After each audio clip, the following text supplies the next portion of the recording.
Hello everyone, welcome back.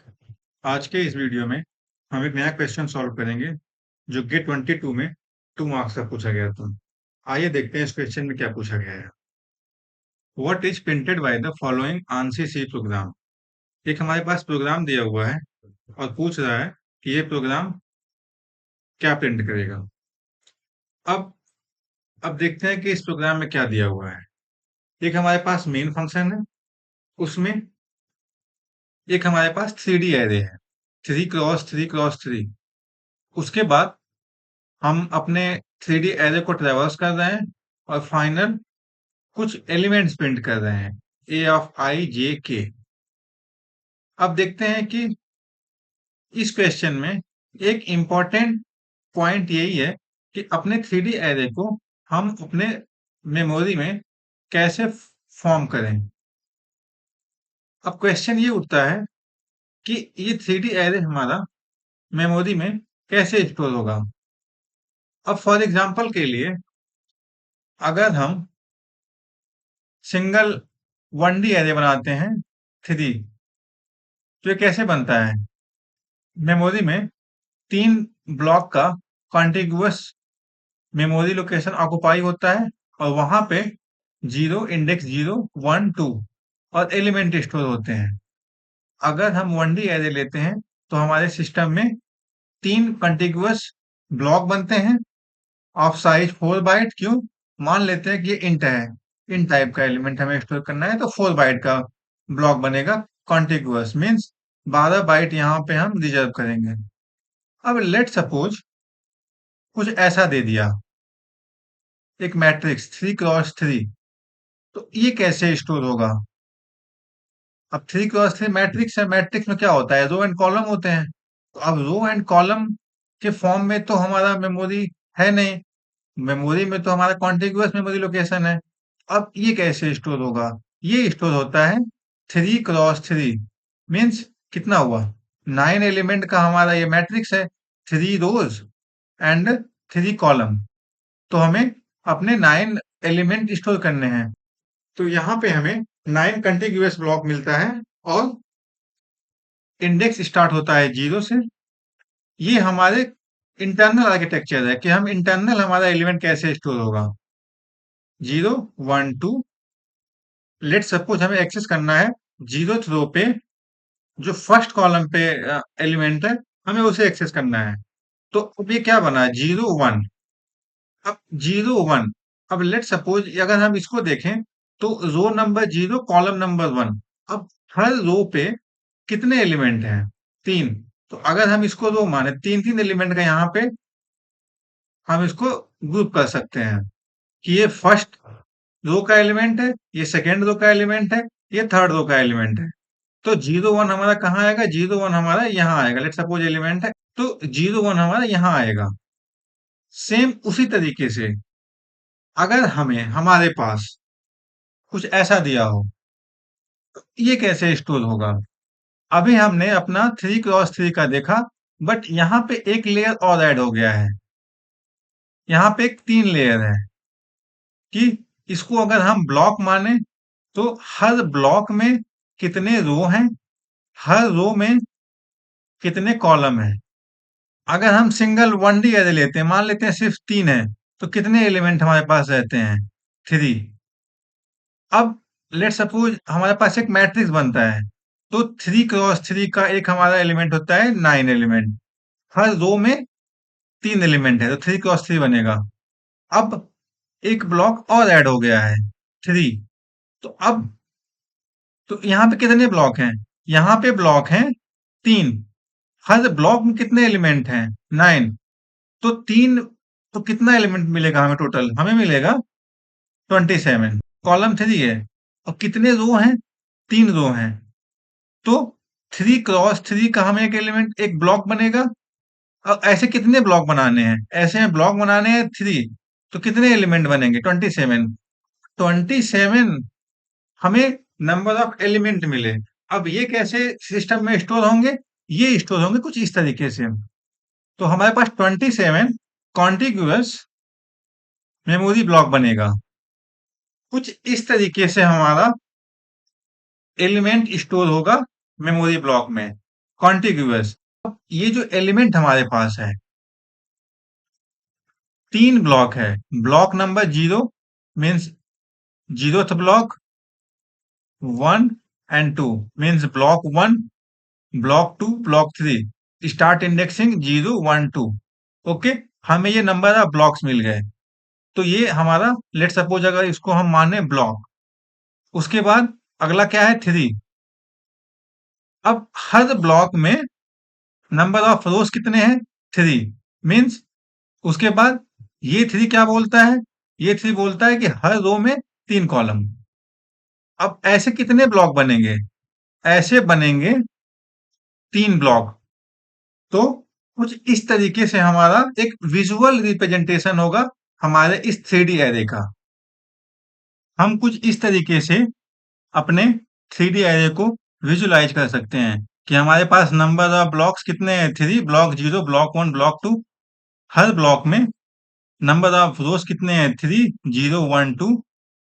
अब हर रोज में कितने एलिमेंट है 3। तो कैसे ये डिसाइड हुआ, number of blocks, number of rose, number of columns. तो इस तरीके से हमारे 3D एरे का विजुअल रिप्रेजेंटेशन है। अब देखते हैं कि ये क्या पूछ रहा है। हमारे पास 3 वेरिएबल i0, j0, k0।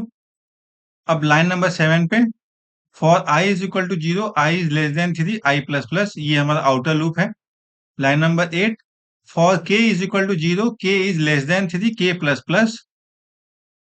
अब जो इनर लूप है, यहाँ पे कर्ली ब्रैकेट नहीं है, इसका मतलब कि जो ये लाइन नंबर 9 है, सिर्फ यही इस इनर लूप की बॉडी का स्टेटमेंट है। और जो ये नंबर 10 है, ये ये बॉडी का पार्ट है, आउटर लूप, जो लाइन नंबर 7 पे लूप है। ओके, अब हम एक चीज चेक कर सकते हैं कि जो j इज इक्वल टू 0 है, तो j हमारा इस लूप में कहीं भी चेंज नहीं हो रहा है। चेंज क्या हो रहा है, चेंज हो रहा है सिर्फ i एंड k, j हमारा फिक्स्ड है। तो अगर हम लोग इसको ट्रेवर्स करें, तो i में अभी क्या है 0, 0 इज लेस देन 3, कंडीशन 2। ये कितनी बार चलेगा, ये लूप चलेगा हमारा 3 टाइम्स। क्यों, नंबर ऑफ ब्लॉक्स कितने हमारे पास है, नंबर ऑफ ब्लॉक्स है 3।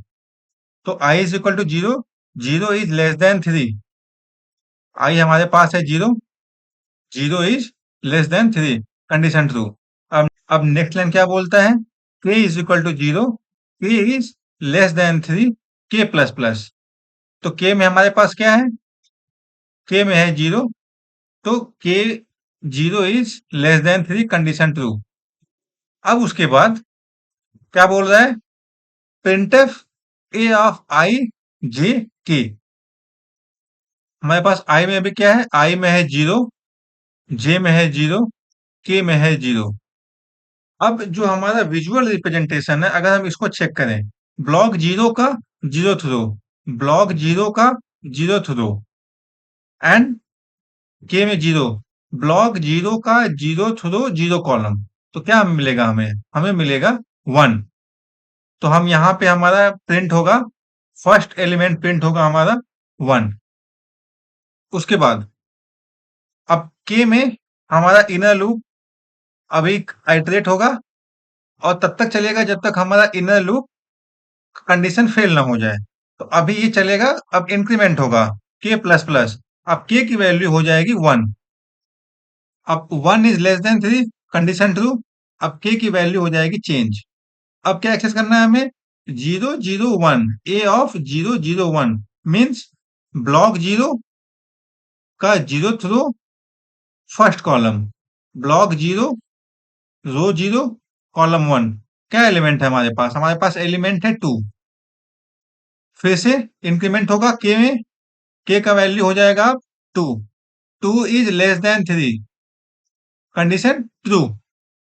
Then again block 0, row 0 and second column 0, 0, 2। क्या एलिमेंट हमारे पास है, हमारे पास एलिमेंट है 3। अब अगेन जब k में इंक्रीमेंट होगा, k की वैल्यू 3 हो जाएगी, तो 3 is less than 3, condition false. अब जब कंडीशन फॉल्स हो जाएगी, तो हमारा लूप टर्मिनेट हो जाएगा। जब लूप टर्मिनेट होगा, तो हमारा कंट्रोल वापस से आएगा आउटर लूप पे। अब अगेन आई की वैल्यू कितनी है? आई की वैल्यू हो जाएगी, अभी 0 है, 0 से हो जाएगा 1। तो अब आई में जब 1 हो जाएगा, then 1 is less than 3, condition true. अब हमारे पास आई में कितना हो गया? हमारे पास आई में हो गया 1। जे हमारा फिक्स है, जे में कोई चेंज नहीं हुआ है। अगेन, जब हमारा आउटर लूप कंडीशन ट्रू होगा, 1 इज लेस देन 3 होगा, जब हमारा फ्लो इनर लूप पे आएगा, तो हम फिर से के में 0 असाइन कर दें और हमारा इनर लूप फिर से एग्जीक्यूट होगा 3 टाइम्स। तो अब फिर से के में कितना आ जाएगा हमारा? के में आ जाएगा 0। अब चेक करते हैं, जब के में 0 आ जाएगा, तो अगेन कंडीशन चेक होगा, 0 is less than 3, condition true. अब क्या प्रिंट करना? हमारे पास आई में है 1, जे में है 0, के में है 0। अब इस 1 का मतलब क्या है? इस 1 का मतलब है ब्लॉक 1। अब ब्लॉक 1 में रो 0 एंड कॉलम 0। तो अब एलिमेंट क्या प्रिंट होगा? यहां पे एलिमेंट प्रिंट होगा 10। अगेन, के में इंक्रीमेंट होगा, के की वैल्यू हो जाएगी 1। 1 is less than 3, condition true. अब के में क्या हो जाएगा? हमारे पास है 1। 1 0 1, ब्लॉक 1, रो 0, कॉलम 1। कितना बनेगा एलिमेंट? हमें मिलेगा 11। अगेन, के में फिर से इंक्रीमेंट होगा, के की वैल्यू हो जाएगी 2। 2 is less than 3, condition true. अब हमें मिलेगा के में 2। तो क्या बनेगा? 1 0 2, ब्लॉक 1, रो 0, कॉलम 2। क्या मिलेगा हमें? 12। अगेन, के में इंक्रीमेंट होगा 3। 3 is less than 3, condition false. जब कंडीशन फॉल्स हो जाएगी, तो हमारा इनर लूप टर्मिनेट हो जाएगा।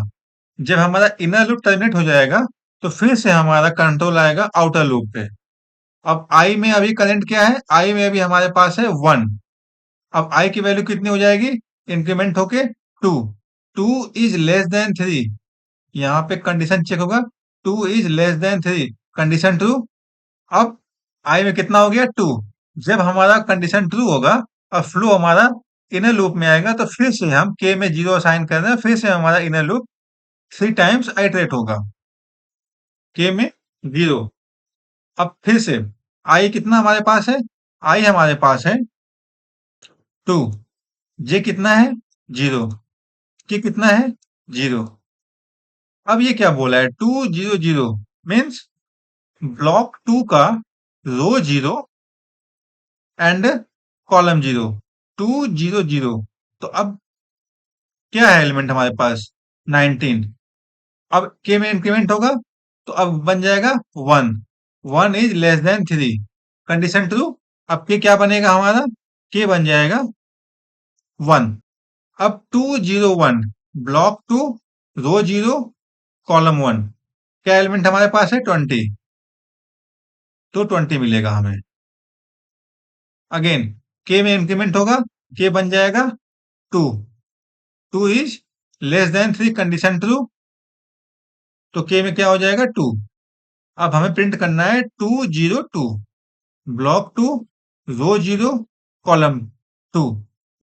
के में इंक्रीमेंट होगा 3। 3 is less than 3, condition false. जब कंडीशन फॉल्स हो जाएगी, तो हमारा जो इनर लूप का एग्जीक्यूशन कंप्लीट हुआ। अब कंट्रोल हमारा वापस से आएगा आउटर लूप पे। आई में अभी करंट क्या है? आई में है 2। जब आई 2 से इंक्रीमेंट होके बनेगा हमारा 3। अब कंडीशन चेक होगा, 3 is less than 3, condition false. अब हमारा आउटर लूप का एग्जीक्यूशन कंप्लीट हुआ और कंट्रोल आ जाएगा हमारा लाइन नंबर 12 पे, रिटर्न 0। उसके बाद हमारा मेन मेन फंक्शन का एग्जीक्यूशन कंप्लीट हुआ। अब एक लाइन नंबर 10 पे printf स्लैश एन मीन्स, ये मैंने स्किप कर दिया बताना कि ये क्या करेगा। बेसिकली हर इनर लूप के एग्जीक्यूशन के बाद डायरेक्टली कंट्रोल हमारा यहाँ नहीं आएगा, कंट्रोल हमारा आएगा पहले printf को न्यू लाइन प्रिंट करेगा। मीन्स, तो अब इनर लूप का जो भी स्टेटमेंट है, प्रिंट होने के बाद, एग्जीक्यूट होने के बाद, एक यहाँ पे न्यू लाइन, जो अगला प्रिंट स्टेटमेंट एग्जीक्यूट होगा, वो न्यू लाइन से स्टार्ट होगा। वैसे इसीलिए 1 2 3 के बाद एक न्यू लाइन, फिर 10, 11, 12 के बाद एक न्यू लाइन, फिर 19, 20, 21 के बाद एक न्यू लाइन। ओके, अब देखते हैं कि हमारा कौन सा आउटपुट मैच कर रहा है। 1, 2, 3 हमारा फर्स्ट रो में वैल्यू प्रिंट हुआ है 1, 2, 3। अब चेक करते हैं, हमें आउटपुट मिला है 1, 2, 3, 10, 11, 12, 19, 20, 21। अब चेक करते हैं कौन सा ऑप्शन हमारा करेक्ट है। ऑप्शन बी गलत है, क्यों? स्टार्ट ही हुआ है 147 से, हमारा गलत हो गया। लेकिन हमारा ऑप्शन डी भी गलत है। 1, 2, 3 के बाद हमारा ऑप्शन में है 10, 11, 12, बट इसने स्टार्ट किया 13, 14, 15 से, ये भी गलत है। ऑप्शन सी भी गलत है, क्यों? 1, 2, 3 के बाद 4, 5, 6। हमारा ऑप्शन में क्या है? 1, 2, 3, 10, 11, 12, 19, 20, 21। तो इस हिसाब से हमारा ऑप्शन ए मैच करता है और ऑप्शन ए करेक्ट है।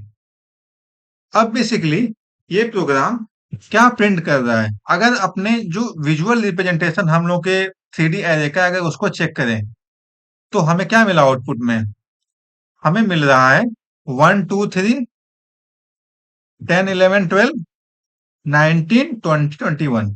और इसको देख के हम बोल सकते हैं कि जितने भी ब्लॉक हमारे पास हैं, उस ब्लॉक के जीरो थ्रो को प्रिंट कर रहा है। कैसे? क्योंकि जे की वैल्यू हमारी चेंज नहीं हुई है। थ्रू आउट द एग्जीक्यूशन जे की वैल्यू हमारी फिक्स है 0। तो अगर जे की वैल्यू हमारी चेंज नहीं हुई, तो ये हर स्टेटमेंट में जीरो थ्रो को ही प्रिंट कर रहा है। यहाँ ब्लॉक 0 में जीरो थ्रो, ब्लॉक 1 में जीरो थ्रो और ब्लॉक 2 में जीरो थ्रो। और के की वैल्यू चेंज हो रही है, तो के की वैल्यू फिर कॉलम वाइज प्रिंट हुआ है। इस हिसाब से हमारा ये करेक्ट आंसर है।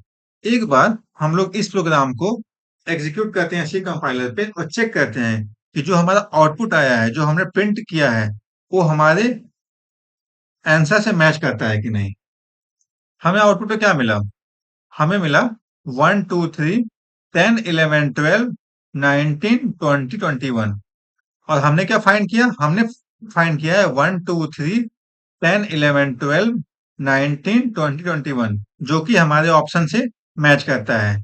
इस हिसाब से हम ये कह सकते हैं कि हमारा ऑप्शन ए एब्सोल्युटली करेक्ट है। अगर आपको ये वीडियो पसंद आती है तो प्लीज वीडियो को लाइक करें और चैनल को सब्सक्राइब करें। Thank you.